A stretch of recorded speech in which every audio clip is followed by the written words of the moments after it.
Right, the thing is, right, I hope you can turn the volume up, I suppose, as loud as you can, and because I haven't got the microphone, so I'm just using the camera really.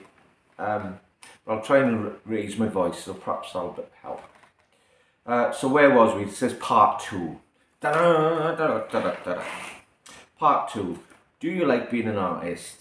I gotta say, it's not as easy as it sounds. It's a lot of hard work. Because it's but if you love it, then you'll enjoy doing it. Nobody forces me to do this, so you've got to have some sort of you've got to like what you do, haven't you?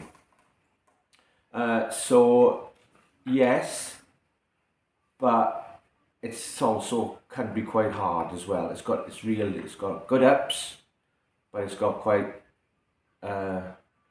it's quite relentless in the amount of work you've got to do really to keep going, because it's a very competitive industry, but that's me. You don't have to be a competitive like me. You can just enjoy it for what it is and enjoy yourself. So art, being an artist, you can it's all about money. I can see it's about money.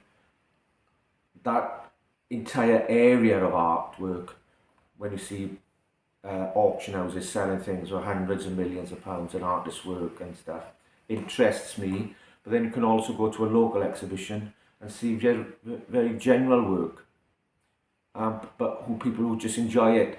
So art is incredible like that. It's got huge scopes and various meanings. This is what is known as fine art.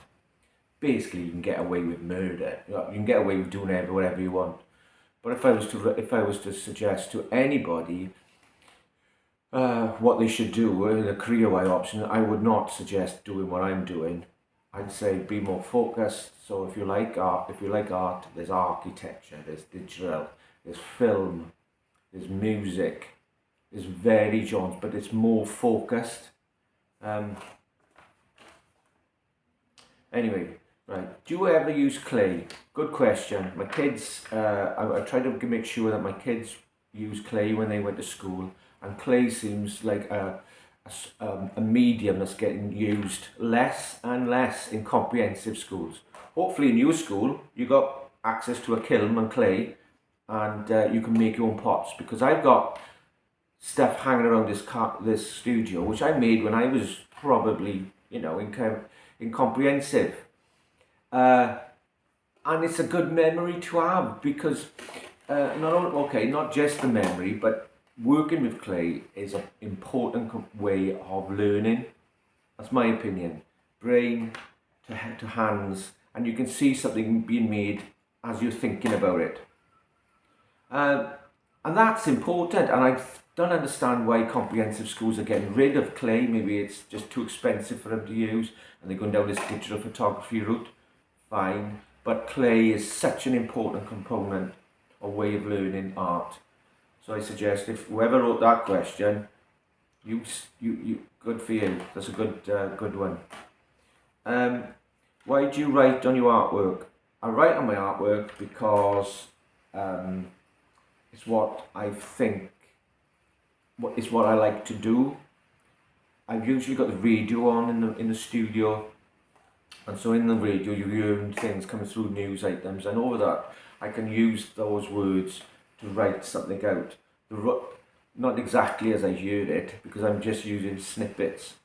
The work is then usually painted over, so then you just get snippets of snippets, and then and so that becomes interesting to me. The original idea was, I remember looking at, when I was in college, I was fascinated by language. Interesting that I wasn't very good at at reading so much, right? But when I was in college, I started looking at letters as drawings, and I started turning what writing is on its head, and it is like little drawings. It's just that your brain interprets them as words. Brilliant, isn't it? The brain, what it can do, taking lines and making other lines, and that would become form a word. So say, like, instead of writing the word door, you can actually draw a shape of a door, but both, which is the quickest way to do it.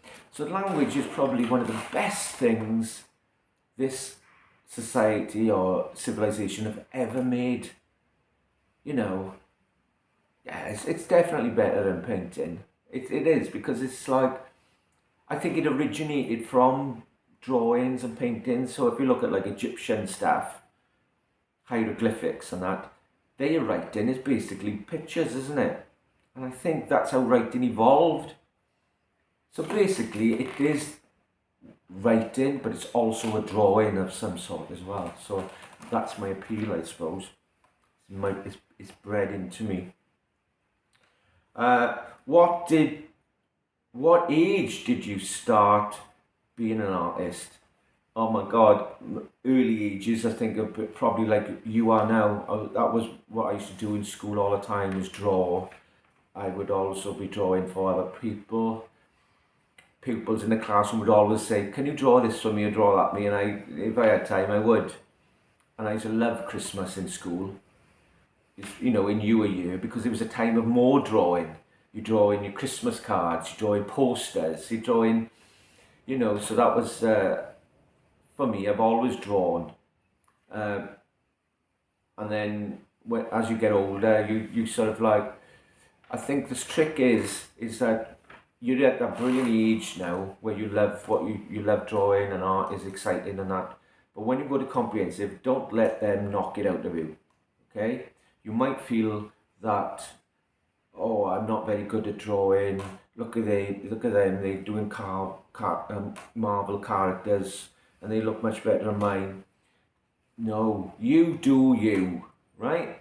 So if it enjoys what you do, then you carry on doing it. Don't compare yourself too much to what other people are doing, okay? Because I tell you a fun fact: the higher the mark you get in art, usually the worse you are, right? So that was given to me of an art teacher, okay? So I didn't do very well in marks in art, right? In exams and that, but I'm still doing it now, okay? So don't let marks and exams put you off art. What age do you, right? Okay, so do you put your work in galleries to make people happy? Good question.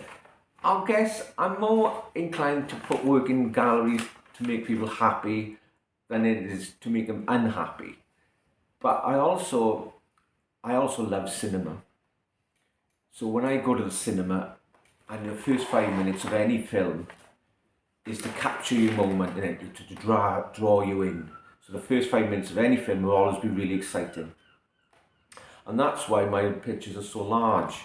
Because when I put them up in a gallery, I want people to walk into the gallery, and I wanted to see these big works and draw them in immediately. I don't need one big work really, as it hits them, just like the first 5 minutes of a film. And I'm very competitive, and I feel like my art needs to compete with that other medium. Cinema is my other favourite thing as well, see. So, and film. So if you had a choice, what should we go to see? Should we go to see the new Mission Impossible film, or should we go to see an artist, Neil Howells, showing his work in a gallery somewhere? I want you to choose. If you chose my exhibition or our exhibition, I want it to be worth your while, because cinema is so brilliant and such an escapism. I want you to feel that escapism when you go to see a show that I've put on. I want you to feel fulfilled. You've got your money's worth. That's Welsh for you, isn't it? Get your money's worth. Right, so I got the last question, number 13. Brilliant. If you weren't an artist, what job would you do? Well, I was told when I was years ago that I would never work again in Neath by people, but which made me laugh. But to a certain extent, they were right, because I became self-employed, and I found that art was a way of me actually employing myself to do something, to earn money.